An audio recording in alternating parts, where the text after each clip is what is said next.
Hi everyone, this is Ravi, welcome back in my channel. तो आज हम लोग क्लास 9th का केमिस्ट्री का 9th chapter atomic foundation of matter पढ़ने वाले हैं। तो जो भी चैप्टर के अंदर है वो सारा यहाँ पर समरी लिखा हुआ है। पहले हम लोग को जानना है कि एटम क्या होता है। तो एटम क्या होता है सबको मालूम है। कोई भी एलिमेंट ले लो, इस धरती पे कितने एलिमेंट है अभी नोन? 117 या 118 एलिमेंट है जितने पीरियोडिक टेबल पे दिखाई देता है। पीरियोडिक टेबल पे एलिमेंट दिखाई देता है ना, वो सब एलिमेंट्स है। कोई भी एलिमेंट ले लो और उसका सबसे छोटा पार्ट देखो। कोई भी एलिमेंट ले लेते हैं, कोई भी एलिमेंट, उसका सबसे छोटा पार्ट उठाओ। सबसे छोटा पार्ट क्या कहलाता है? एटम। जैसे एक घर बनता है, घर का सबसे छोटा पार्ट ईटा, ब्रिक्स। तो ब्रिक क्या हुआ? एटम के जैसा ही है। तो कोई भी एलिमेंट उसका सबसे छोटा पार्ट क्या कहलाता है? एटम कहलाता है। तो एटम कुछ समझ में आ रहा है ना? जैसे हम लोग लोहा ले लेते हैं, लोहा, आयरन। आयरन का सबसे छोटा पार्ट निकाले। अब इससे छोटा पार्ट होना पॉसिबल नहीं है, ठीक है। सबसे छोटा पार्ट है वो हम लोग को दिखाई भी देता है क्या? दिखाई भी नहीं देता है। तो वही छोटा पार्ट क्या कहलाता है? एटम। अब सबसे पहले एटम के बारे में जो इंसान बताया था उसका नाम था डाल्टन, नाम था उसका, ठीक है।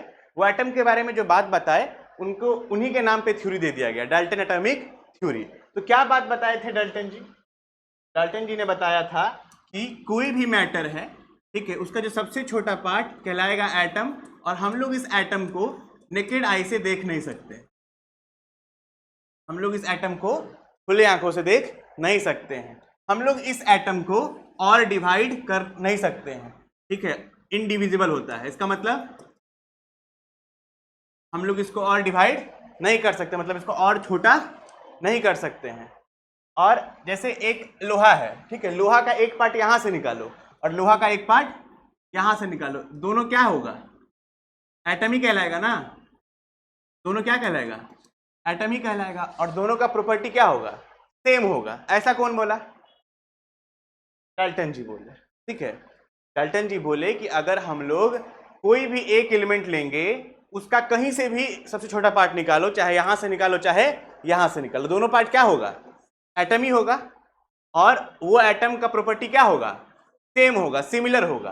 बट ये बात आगे चल के गलत प्रूफ हो गया, ठीक है। बताएंगे कैसे। फिर डाल्टन जी और क्या बोले? तो डाल्टन जी बोले कि जो एलिमेंट दूसरे एलिमेंट का एटम होता है, जैसे मान लो कि एक लोहा हो गया और एक स्टील हो गया, दो अलग अलग एलिमेंट है। इसका सबसे छोटा पार्ट निकालो, इसका सबसे छोटा पार्ट निकालो, तो क्या वो दोनों अलग अलग चीज कहलाएगा कि एटम ही कहलाएगा? एटम ही कहलाएगा सर। भले एक मेरा सबसे छोटा पार्ट और एक इस बोर्ड का सबसे छोटा पार्ट, दोनों क्या कहलाया? एटम ही कहलाया। सर दोनों एटम ही कहला रहा है, लेकिन दोनों का प्रॉपर्टी क्या होगा? अलग होगा। एक में लोहा का प्रॉपर्टी शो होगा, एक में स्टील का प्रॉपर्टी, जो भी है। ये बात कौन बोला? Dalton ji. बट ये बात गलत साबित हुआ। किसके केस में? आइसोटोप और आइसोबार के केस में। तुम लोग को सुने हो आइसोटोप और आइसोबार क्या होता है? सुने हो?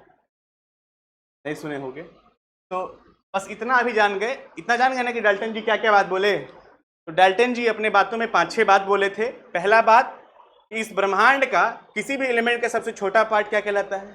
एटम कहलाता है। उसको हम लोग खुली आंखों से देख नहीं सकते, उसको हम लोग और छोटा कर नहीं सकते हैं। और एक ही एलिमेंट का अलग अलग एटम क्या होता है? सिमिलर। और अलग अलग एलिमेंट का छोटा छोटा एटम क्या होता है? अलग। सेम एलिमेंट का एटम सेम, अलग अलग एलिमेंट का एटम अलग अलग, ठीक है। ऐसा कौन बोला? डाल्टन जी। इतना बात याद हो गया कि नहीं याद हुआ? अब कुछ लॉज आया उसके बाद। तो पहला लॉ है law of conservation of mass. तो law of conservation of mass हम लोग जानते हैं क्या है।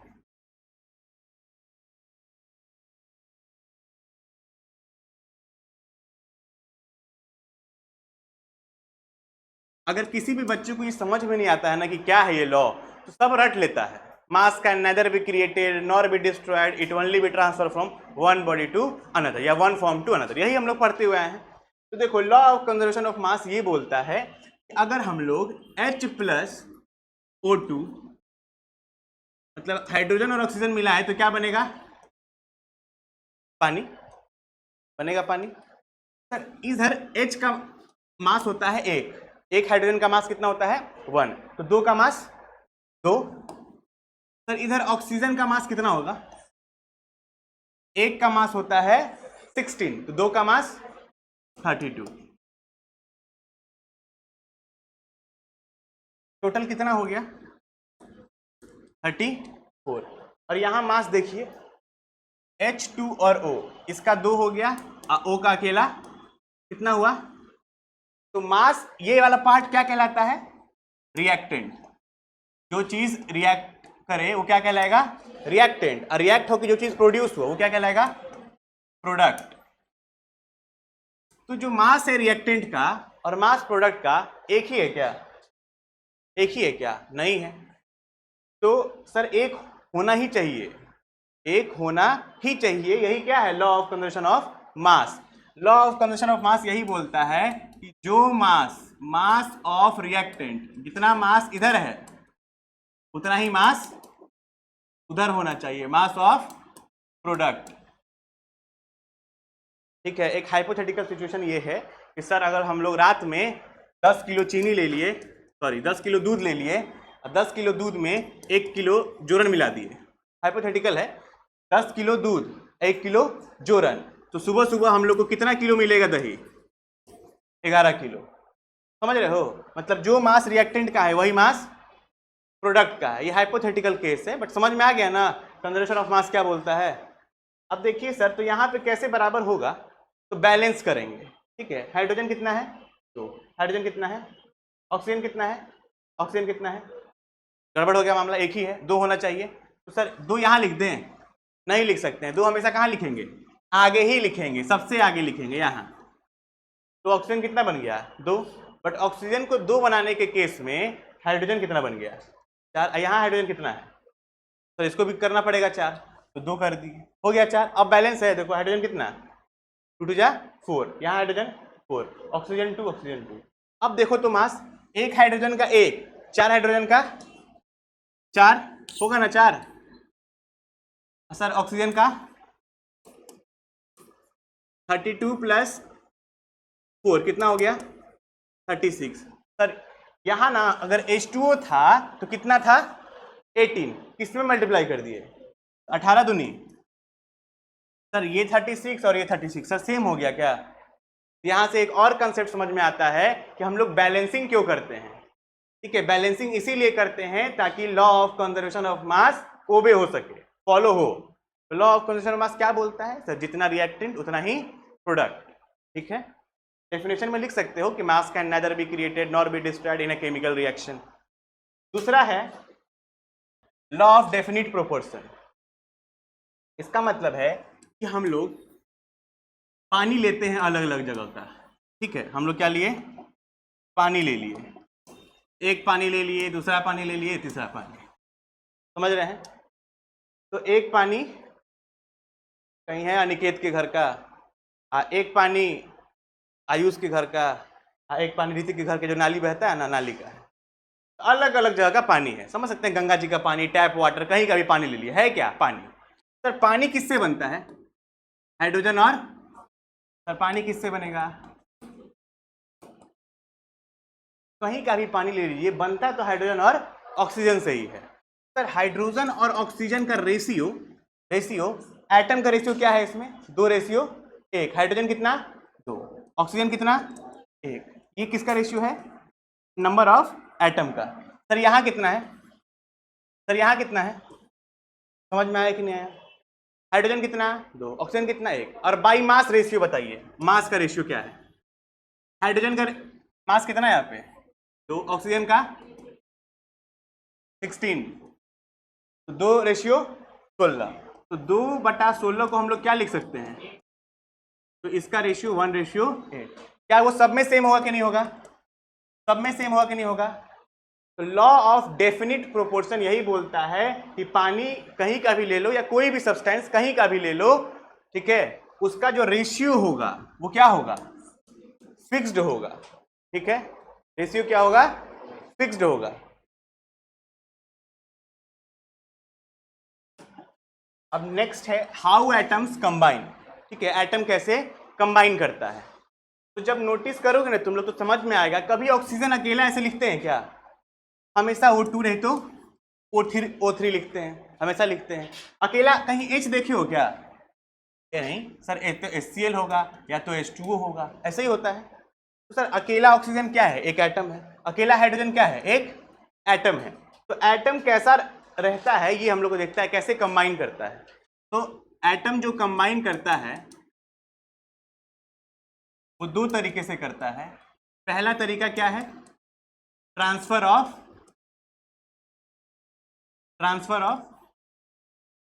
इलेक्ट्रॉन। और दूसरा तरीका क्या है? Sharing of electron.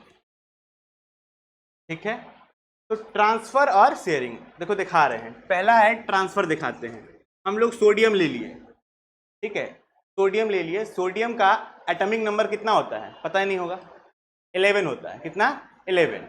जब इसका इलेक्ट्रॉनिक कन्फिग्रेशन करेंगे तो आएगा 2, 8 और 1। 8, 2, 10, 1, 11। ये नहीं आता है तुम लोगों को ना? क्या आता है? नहीं आता है। कोई भी एटम ले लो, कोई भी एटम, जैसे मैग्नीशियम ले लिए, इसका एटॉमिक नंबर कितना होता है? 12। तो अगर इसको कोई बोले कि इलेक्ट्रॉनिक कन्फिग्रेशन करना है, मतलब तोड़ना है, तो सबसे पहले कितना रखोगे? 2। फिर कितना रखोगे? 8। तो 8, 2, 10 हो गया। अब कितना बचा 12 होने में? तो 2। ऐसे ब्रेक करते हैं। ये 11 है, तो 8, 2, 10 कितना बचा? 1। ठीक, तो अब इसमें देखिएगा एक टर्म आता है वैलेंसी। क्या आता है? वैलेंसी। तो जो लास्ट वाला 1 है ना, ये 1 अगर दे देगा तो लास्ट में कितना बचेगा? 8। तो हमेशा कोई भी एटम स्टेबल होना चाहता है, और स्टेबल होने के लिए उसको आखिरी में क्या चाहिए? 8 चाहिए। कितना चाहिए? 8। तो सर अगर ये 2 दे देगा तो यहाँ पे आखिरी में कितना आ जाएगा? 8। तो जो दे रहा है क्या दे रहा है? 2। तो 2 ही क्या हुआ उसका? वैलेंसी। यहाँ पे कितना दे रहा है? 1। तो 1 ही क्या हुआ उसका? वैलेंसी। ठीक, जैसे अब मान लेते हैं क्लोरीन। क्लोरीन का एटॉमिक नंबर 17। इसको ब्रेक करिए तो एक बार। 2, 8 और 7 हो गया 17। सर इसके लास्ट में 8 चाहिए, तो 7 क्या करेगा? दे देगा। ये एक काम कर सकता है ना, 7 दे सकता है। एक और काम कर सकता है, ये एक ले भी सकता है। एक ले लेगा तो भी क्या हो जाएगा? 8। सर लेकिन देखिए बात यहाँ पे है ना कि यहाँ पे भी 7 ले सकता था, बट 7 लेना बहुत मुश्किल है ना सर। एक देना क्या है? आसान है। अब यहाँ भी एक लेना क्या है? आसान है। 7 देना मुश्किल। तो जो आसान है वही करेंगे ना। तो एक क्या करेंगे हम लोग? ले लेंगे। तो वैलेंसी क्या हुआ? 1। जो हम लोग ले रहे हैं या जो हम लोग दे रहे हैं, किस लिए? स्टेबल होने के लिए। वही क्या कहलाता है? वैलेंसी। तो अभी समझना 1 मिनट कि सोडियम क्या है। सर सोडियम एक एलिमेंट है, उसका एक पार्ट निकाल लिए, छोटा पार्ट। ये क्या है? हमारा सोडियम है एलिमेंट। इसमें से एक छोटा पार्ट निकाले जो कि क्या कहलाया? एटम। तो ये सोडियम हो गया। एक जगह क्या है? क्लोरीन है, इसका छोटा पार्ट निकाले तो क्लोरीन। ये 2 चीज हम लोग निकाल दिए। अब ये 2 एटम कैसे कंबाइन करेगा? सर इसका लास्ट में कितना इलेक्ट्रॉन बचा था? 1 बचा था ना। और सर इसके लास्ट में कितना बचा था? 7। समझना, इसके लास्ट में कितना बचा था? 1। इसके लास्ट में कितना बचा था? 7। तो दिखाते हैं एक बार। देखो Na लास्ट में 1 बचा है, Cl इसके लास्ट में 2, 2, 4, 2, 6 और 7। देख लो इसके लास्ट में 1 बचा है तो 1 डॉट। ये क्या है? एक इलेक्ट्रॉन है। इसके लास्ट में कितना बचा है? 7। तो कितना डॉट भी दे सकते हो, क्रॉस भी, कोई भी दे सकते हो। तो कितना है? 2, 2, 4, 2, 6, 1, 7। स्टेबल होने के लिए कितना चाहिए? 8। कितना चाहिए? 8 दोनों को। तो सर ये अपना एक इसको ट्रांसफर कर देगा। ये अपना एक इसको क्या करेगा? ट्रांसफर। ये अपना एक ट्रांसफर कर देगा। तो यहाँ पे कितना हो जाएगा? 8। और सर यहाँ पे तो पहले से कितना था? 2, 8, 1 था ना। तो सर यही एक अपना क्या कर रहा है? उसको दे रहा है। तो इसके पास कितना बच गया? इसको 1 मिल गया तो इसके पास कितना हो गया? दोनों क्या हो गया? स्टेबल। तो सर ये अब स्टेबल हो गया ना, तो ये क्या करेगा? धरती पे रह सकता है। नमक NaCl रहता है ना धरती पे। तो सर ये NaCl अब धरती पे रह सकता है। ये एक क्या कर रहा है सर? ट्रांसफर कर रहा है। तो ट्रांसफर करेगा तो सर ये NaCl बॉन्ड बना लेगा। क्या करेगा? बॉन्ड बना लेगा एक। ठीक है, बॉन्ड बनता है 2 इलेक्ट्रॉन से। मतलब तुम समझ लो ये पुल बन रहा है। पुल कैसे बनेगा? 2 इलेक्ट्रॉन से। एक इलेक्ट्रॉन किसका है? सोडियम का। और एक इलेक्ट्रॉन किसका है? क्लोरीन का। 2 इलेक्ट्रॉन से क्या बन गया? एक पुल बन गया। इस पुल को क्या बोलते हैं? बॉन्ड बोलते हैं। और ये जो कंपाउंड बना है, इस कंपाउंड को, ट्रांसफर ऑफ इलेक्ट्रॉन से जो कंपाउंड बनता है उसको बोलते हैं आयोनिक कंपाउंड। क्या बोलते हैं? Ionic compound. कुछ कुछ समझ में आया? जो बॉन्ड बना इसको क्या बोलते हैं? Ionic bond. क्या बोलते हैं? Ionic bond. तो जो घर का नमक है वो नमक क्या होता है sir? Ionic compound. Ionic compound को जब तोड़ोगे ना तो उसमें से क्या निकलेगा? आयंस निकलेगा। क्या निकलेगा? आयंस। अगर इसको ब्रेक करेंगे तो इसमें से क्या निकलेगा? Na+ Cl-। आयंस क्या होता है सर? सर कोई भी एटम जिसके ऊपर प्लस या माइनस लगा क्या कहलाएगा? वो आयंस। कोई भी एटम जिसके ऊपर प्लस माइनस लगा हो वो आयंस कहलाएगा। तो ट्रांसफर ऑफ इलेक्ट्रॉन से एटम कंबाइन होता है कि नहीं होता है? समझ गए? ये दो अलग अलग एटम कंबाइन कर गया ना, किसके हेल्प से? इलेक्ट्रॉन के ट्रांसफर से। और जो कंबाइन करके बना कंपाउंड उसको क्या बोला गया? Ionic compound. दूसरा है शेयरिंग ऑफ इलेक्ट्रॉन से। अब जैसे मान लेते हैं O2 का एग्जांपल लेते हैं, दो ऑक्सीजन, इन दो ऑक्सीजन को कंबाइन कराना है। ये एक एटम, ये एक एटम है ना, एटम अलग अलग। ऑक्सीजन का एटॉमिक नंबर, अरे मास 16, एटॉमिक नंबर कितना? 8। इसको ब्रेक करो, 2 और 6, 8 नहीं होगा क्योंकि है ही औकात 8 का, तो 8 कैसे लिख दें?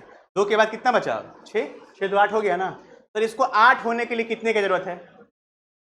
सर 2 का जरूरत है। इसका वैलेंसी कितना? 2। सर 6 है लास्ट में, जो लास्ट में रहता है उसको क्या बोलते हैं? Valence electron. क्या बोलते हैं? Valence electron. सर लास्ट में 6 है वैलेंस इलेक्ट्रॉन, 2 चाहिए तो 2 वैलेंसी। सर 6 बना देते हैं, 1 2 3 4 5 6। सर यहाँ भी कितना होगा सर बताइए? ऑक्सीजन है तो कितना होगा? 6 ही होगा। सर कोई भी ऑक्सीजन का एटम ले लीजिए, कोई भी, हमेशा आखिरी में कितना इलेक्ट्रॉन? 6। 1 2 3 4 5 6। ठीक है, क्योंकि समझ में आ रहा है सर 6 इलेक्ट्रॉन होता है। अब सर ये इलेक्ट्रॉन को कंबाइन करने के लिए दोनों को कितना कितना इलेक्ट्रॉन चाहिए? 8 और 8 स्टेबल होने के लिए, तभी कंबाइन करेगा। सर ये 2, सर मान लेते हैं ये 2 हटा के यहाँ लिख सकते हैं, कोई दिक्कत? सर अब ये 2 अगर इसको दे देगा, ये 2 इसको क्या करेगा? दे देगा, तो ये कितना बन जाएगा? 8। तो ये कितना बन जाएगा? 4। तो ये बोलेगा कि हम बुड़बक हैं कि हम अपना 2 को दे दें? हम 2 को देंगे एक ही शर्त पे। कौन सा शर्त? जब बदले में हमको ये 2 को तुम वापस दोगे। समझ में आ रहा है कि नहीं आ रहा है? कि हम 2 एक ही शर्त पे देंगे, हम तो 2 तो देंगे, जब बदले में तुम भी दोगे तो हम लोग क्या किया जाए? शेयरिंग किया जाए। हम लोग क्या किया जाए? शेयरिंग। ठीक है, तो 2 यहाँ पे लिखे थे ना, वो मान लेते हैं यहीं पे है। अब ये 2 भी अपना दे रहा है और ये भी 2 अपना दे रहा है, तो बीच में कितना बॉन्ड का शेयरिंग हो रहा है? कितना इलेक्ट्रॉन है? 4 इलेक्ट्रॉन है। एक पुल जो बनता है कितने इलेक्ट्रॉन से? अभी बताए थे, एक पुल बनता है कितने इलेक्ट्रॉन से? तो सर यहाँ पे 4 इलेक्ट्रॉन, कितना बॉन्ड बनेगा? 2 बॉन्ड बनेगा। कितना बॉन्ड बनेगा? 2 बॉन्ड। तो यहाँ पे क्या हो रहा है सर? शेयरिंग हो रहा है। तो शेयरिंग से जो बॉन्ड बनेगा, शेयरिंग से जो बॉन्ड बनेगा उसको बोलते हैं कोवैलेंट बॉन्ड। क्या बनते हैं? Covalent bond. और जो कंपाउंड बनेगा उसको कोवैलेंट कंपाउंड। तो जैसे O2 क्या हुआ? एक O2 क्या हुआ? एक कोवैलेंट कंपाउंड हुआ। और ये बॉन्ड क्या कहलाया? Covalent bond. ठीक है, तो सर यहाँ पे 2 बॉन्ड बना ना, तो ये है मतलब डबल कोवैलेंट बॉन्ड। क्या हुआ? Double covalent bond. एक और एग्जांपल है H2, हाइड्रोजन हाइड्रोजन, 2 एटम है। हाइड्रोजन के आखिरी में कितना इलेक्ट्रॉन? 1। और हाइड्रोजन इकलौता ऐसा है जिसको स्टेबल होने के लिए कितना चाहिए? 2। 8 नहीं चाहिए। कितना चाहिए? 2। ये एक है, इसको एक और दिखाई दे रहा है वहां पे, कहेगा भाई आ जाओ इधर, 2 हो गया। अभी कहेगा हम बुड़बक हैं, हमको भी क्या चाहिए भाई? हमको भी 2। शेयरिंग किया जाएगा। तो कितना इलेक्ट्रॉन है बीच में? 2 इलेक्ट्रॉन से कितना बॉन्ड बनेगा? 1। तो ये है सिंगल कोवैलेंट बॉन्ड। समझ में आया कि नहीं आया? अब एक N2 है, वो तुम लोग का होमवर्क रहेगा कि N2 कौन सा कोवैलेंट बॉन्ड है वो बताना है। तो अभी तुम लोग को ये बात समझ में आ गया कि सर एटम कैसे कंबाइन करता है, या तो ट्रांसफर से या तो शेयरिंग से। अब कोवैलेंट बॉन्ड कौन सा बॉन्ड है सर? जहां शेयरिंग हो। और आयनिक बॉन्ड कौन सा बॉन्ड है? जहां ट्रांसफर हो। ये भी समझ में आ गया। अब राइटिंग केमिकल फॉर्मूला से पहले देखो मॉलिक्यूलर मास। जैसे H2O हम लिखेंगे, क्या लिखेंगे? H2O। H2O क्या है? एक मान लेते हैं कि मॉलिक्यूल है, कंपाउंड का छोटा पार्ट को क्या बोलते हैं? मॉलिक्यूल। तो सर इसके अंदर क्या है? एटम है कि नहीं है? कौन कौन सा एटम है? हाइड्रोजन है और ऑक्सीजन है। कितना हाइड्रोजन है? 2 है। तो हम लोग मॉलिक्यूलर मास का मतलब होता है एटॉमिक मास को जोड़ दो। क्या करो? एटॉमिक मास को जोड़ दो। सर एटम 2 है यहाँ पे 3 टोटल एटम है, 2 हाइड्रोजन का 1 ऑक्सीजन का, दोनों को जोड़ देना है। तो हाइड्रोजन का मास कितना? 1, 2 का मास 2, ऑक्सीजन का मास कितना? 16, 16 + 2 18। तो मॉलिक्यूलर मास ऑफ H2O कितना हुआ? 18। आसान है। वैसे ही कोई बोले कि CO2 का निकालिए मास, तो CO2 का मास एटॉमिक मास कहलाएगा? CO2 का मास एटॉमिक मास कहलाएगा? नहीं। ये सर अलग अलग मॉलिक्यूल, अलग अलग एटम है ना, अगर अलग अलग एटम एक साथ आ जाए तो क्या कहलाएगा? Molecular mass. तो C का मास कितना? 12, O का मास कितना? 16, लेकिन 2 है तो कितना? टोटल कितना हो गया? समझ में आ गया? लास्ट है राइटिंग केमिकल फॉर्मूला। तो राइटिंग केमिकल फॉर्मूला में जैसे हम लोग अभी तुरंत सीखे हैं Na और Cl, तो NaCl अभी सीखे हैं, तो Na का वैलेंसी कितना अभी बताए हैं? 1, और Cl का वैलेंसी भी 1। तो बाई क्रॉस मल्टीप्लीकेशन कर देते हैं। Na के पास कितना आ गया सर? 1, और Cl के पास भी 1। दिखाते नहीं है, बस यही है केमिकल फॉर्मूला। एक और बताते हैं, जैसे MgCl, Mg का वैलेंसी कितना अभी तुरंत बताए हैं? Mg का 12 होता है, 2, 8 और आखिरी में कितना है? तो वैलेंसी कितना कर दो? Cl का वैलेंसी कितना? By cross multiplication. तो क्या लिख देंगे? Mg के पास क्या आ गया? 1, और Cl के पास क्या चला गया? तो 1 को दिखाते नहीं है, MgCl2। समझ में आ रहा है? यही क्या है? Chemical formula. पक्का बात समझ में आ गया ना? चलिए आज का आखिरी सवाल, Al और Cl इन दोनों को लिखना है। तो अल्युमिनियम का वैलेंसी कितना? 3, Cl का वैलेंसी कितना? 1। फिर क्या करेंगे? By cross multiplication. Sir aluminium का एटॉमिक नंबर कितना? 13 होता है। तो 2, 8, आखिरी में कितना बचा? तो वैलेंसी कितना? 3। वैलेंसी आखिरी में है इसलिए है सर, ये 3 देने से ये क्या हो जाएगा? स्टेबल, इसलिए वैलेंसी 3 है। तो 3, Cl का 1, तो कंबाइन करके क्या लिखाएगा? AlCl3। तो ये केमिकल फॉर्मूला हम लोग लिखना सीख गए, राइटिंग केमिकल फॉर्मूला। तो पूरा चैप्टर इतना ही है, इसके अलावा कुछ भी नहीं है। तो चैप्टर कंप्लीट हो गया, अब आप लोग जा सकते हैं।